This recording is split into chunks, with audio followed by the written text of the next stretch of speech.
When Jesus entered Jerusalem, the whole city was in turmoil, asking, "Who is this?" The crowds were saying, "This is the prophet Jesus from Nazareth in Galilee." Now, as I said before, at its essence, this is a story about a march, parade.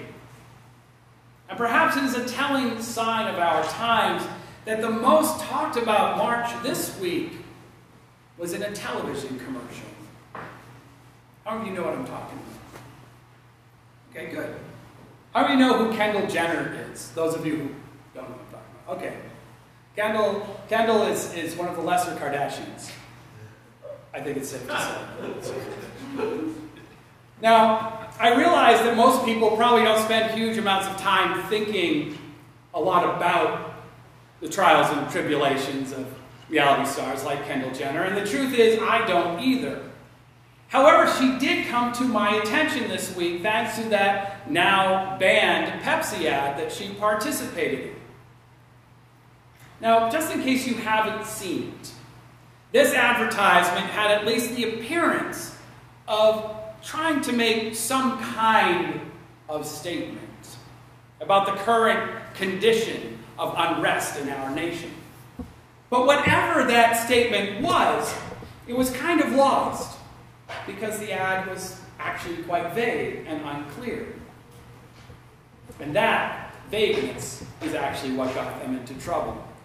It began with a march. And maybe we were supposed to think of Black Lives Matter or Occupy or the Women's March for America, but participation in this march seemed to be rather limited, only to fashion models and traditionally attractive extras. And the signs that they carried gave no real hint to their demands. Most of them were artfully rendered peace symbols in that sort of like late 70s, early 80s Kenny Rogers sort of way. And one person, I guess, one bold extra held a sign that said, "Join the conversation."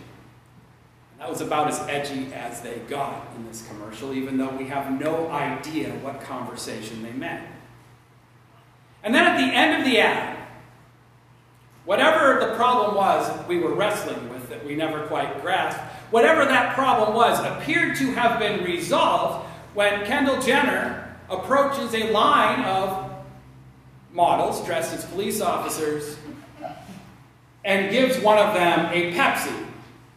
And then, of course, the protest turns into a party. I remember seeing this, and all I could think was that we've basically been given the rather dubious impression that the conflicts experienced during this confrontational time in our history can in fact be solved by the nation's second most popular cola company. And if you haven't seen this ad, you really should. It's all over YouTube. There's some great ones with commentary, as you might imagine, which are quite funny. But you should take a look because it is, in fact, probably the most prominent recent example of tone-deaf advertising. But what I did get out of it was that it made me think about the march on Jerusalem that we're talking about today.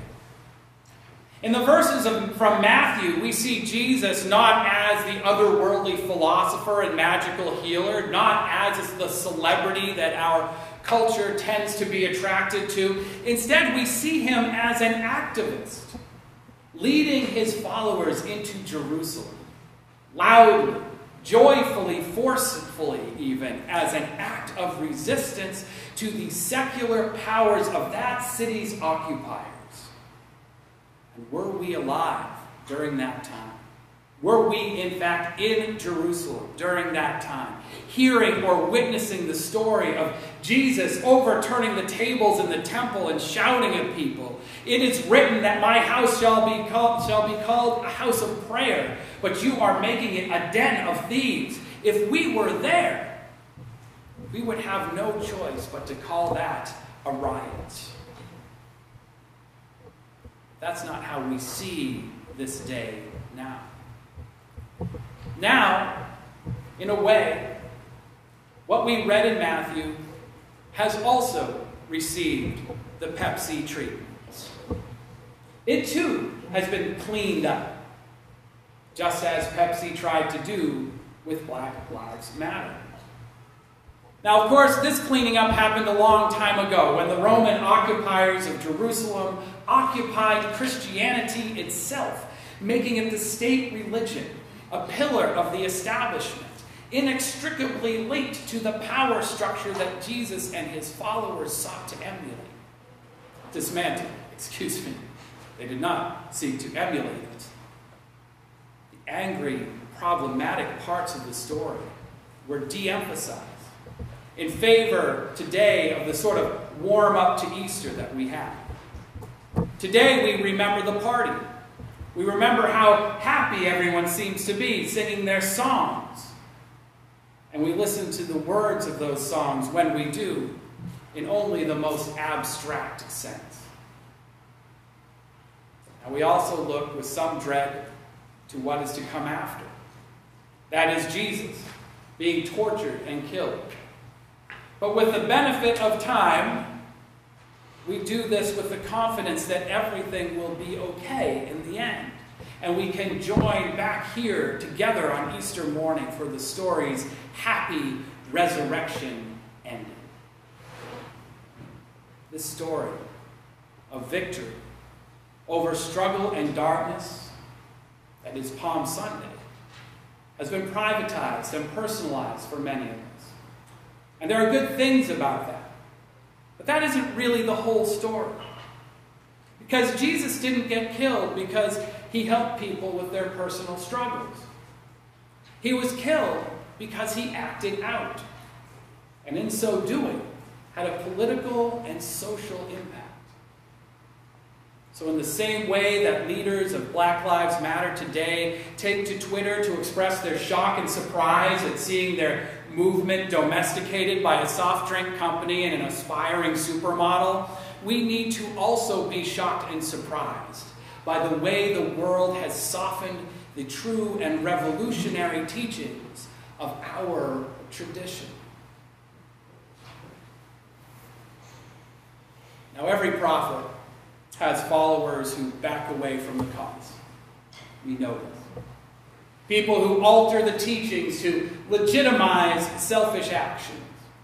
Frequently, they become the sorts of people who attribute to the prophets the exact same ideas that the prophets were originally preaching against. Over the past few weeks during our Lenten series, we actually discussed many of these ideas. In one popular reading at this church, the Universalist minister Clinton Lee Scott gets right at this human tendency when he says that grandchildren of those who stone the prophets sometimes gather up the stones to build the prophet's monument. Always, he continues, always it is easier to pay homage to prophets than to heed the direction of their vision. Always it is easier to pay homage to prophets than to heed the direction of their vision. In a way, we should be grateful for the domestication of these radical ideas, because this process has kept them from being crushed over the centuries. However, mostly we need to learn to be vigilant, because the commonwealth of heaven will not come about through a deep discernment over the proper choice of clothing and soft drinks. It will come about because we take the lessons of the world's great religions seriously and apply them to our relationships, individual to individual and group to group. And we can do this. We can do this by continuing to ask questions. We can do this by acknowledging the fact that we receive a continuous revelation and are not dependent on current or past interpretations of what is right and wrong, what is polite and proper. Ralph Waldo Emerson in our reading today asks, why should not we also enjoy an original relation to the universe? Why should not we have a poetry and philosophy of insight and not of tradition, and a religion by revelation to us, and not the history of theirs? We should be asking this as well. Now, I'm a big believer in using history, philosophy, and tradition to govern our actions. I am a minister, after all. However, I also agree with Emerson, who was also a minister, that an unknown future needs new interpretations of old customs and old norms. Today is an old custom. Today is Palm Sunday, a day that we enter into joyfully. Yet it is not Easter.